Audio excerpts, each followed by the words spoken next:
On croyait Macron plus olympique de Marseille que Paris Saint-Germain. Eh bien, peut-être que pas tant que ça.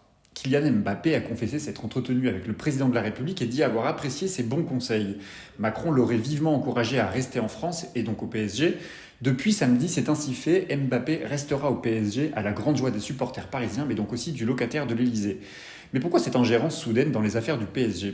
Comment Emmanuel Macron a-t-il pris le temps de convaincre Mbappé de rester à Paris pour ne pas rejoindre le Real de Madrid entre un coup de fil à Volodymyr Zelensky et des ministres à nommer?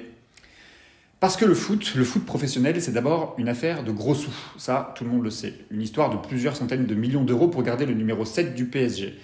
Parce que le foot, c'est aussi une affaire politique, éminemment politique. Le PSG est la propriété du Qatar. Ça, tout le monde le sait. Le Qatar, vous savez, c'est ce petit émirat, bien sous tout rapport, cette monarchie absolue où la charia fait office de loi, où les partis politiques sont interdits, où les femmes ont le droit de vote, mais où les homosexuels sont condamnés à mort. On ne peut pas tout avoir. Après tout, nous, en France, nous n'avons pas de gaz. Et le Qatar, si.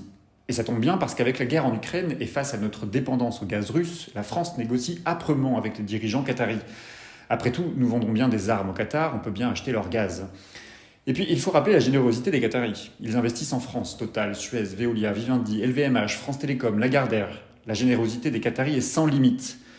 Notre silence aussi. La France et le Qatar, c'est une histoire d'amour, et même si le football n'est pas la grande passion de l'émir du Qatar, il reste l'un des ciments de cette nouvelle passion amoureuse. Le football est un outil politique, un enjeu de puissance, le football cristallise des enjeux géopolitiques majeurs, et à quelques mois du mondial de football, le Qatar ne pouvait pas laisser filer sa star Mbappé. Parce que le Qatar mène la danse, parce que le Qatar mène surtout une véritable guerre d'image et d'influence. Et qu'importe les droits humains, qu'importe le climat aussi, qu'importe que le mondial soit un désastre humain et écologique, qu'importe, le Qatar se veut généreux et accueillant. Alors ça valait bien un coup de fil de Macron à Mbappé.